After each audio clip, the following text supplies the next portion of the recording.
U.S. President Joe Biden has signed a long-awaited bill that provides some $61 billion to assist Ukraine. Before that, a total of $75 billion in aid had already been given to the country. But why is the Biden administration so keen on backing Ukraine? Why is America throwing around all this cash? Well, it's not just charity. While this bill sends military equipment to Ukraine, it spends the money right here in the United States of America, places like Arizona, where the Patriot missiles are built, in Alabama, where the Javelin missiles are built, in Pennsylvania, Ohio, and Texas, where artillery shells are made. 90% of the security assistance we provided has actually been spent here in the United States with our manufacturers, with our production, and that's produced more American jobs, more growth in our own economy. Over the past 5 years, the U.S. has boosted its arms exports by 17%, making up 42% of the global export market and keeping its top spot as the world's leading arms dealer, says the Stockholm International Peace Research Institute, or SIPRI. Since the Russia-Ukraine conflict started, the U.S. defense and aerospace sectors have seen a hefty 17.5% boost in industrial output, according to the Federal Reserve. Big players like Raytheon Technologies, Lockheed Martin, and Northrop Grumman are cashing in, big time. But here's the kicker. The newly passed U.S. Ukraine aid is not actually free. Roughly $9.5 billion would be structured as a loan with repayment terms set by the U.S. president. As early as last year, Celeste Wallander, a top Pentagon official, suggested that Kyiv might have to eventually pay for some of the weapons shipments. Now onto another moneymaker, gas sales to Europe.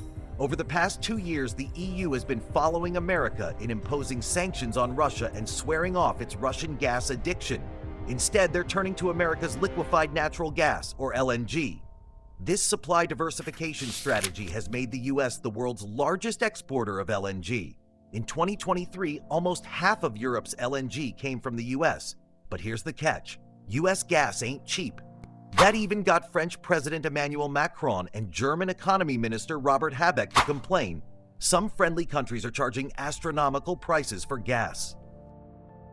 And it's not just gas. Europe's buying a ton of arms from America too. According to SIPRI, Europe nearly doubled its weapons imports over the past 5 years, thanks in part to the conflicts in Ukraine. From missiles to tanks, European countries are lining up at Raytheon and Lockheed Martin's door. In 2023, Poland dropped $1.4 billion on tanks and another $10 billion on rocket systems by Lockheed Martin. Slovakia bought F-16 fighter jets, and Romania is throwing down $6.5 billion on F-35s, their biggest military buy ever. Maybe now you know why America has been pushing its European allies to up their defense spending. Simple. The U.S. wants to ensure that European countries, which already spend about half of their defense purchasing on American weapons, to buy more. And the plan has worked out. By 2024, NATO has signed $10 billion in arms deals for Kyiv. 2/3 of NATO member countries are expected to meet or exceed a 2% GDP defense spending goal, leading to a huge demand for weapons. As the conflict in Ukraine enters year 3, few are betting on Ukraine to win, but the U.S. is pushing Kyiv to keep fighting. The war must continue because money must continue to be made. Meanwhile, tensions between Russia and Europe are heating up, especially since Sweden and Finland joined NATO. The risk of a direct Russia-Europe showdown is climbing, and a big war could be on the horizon.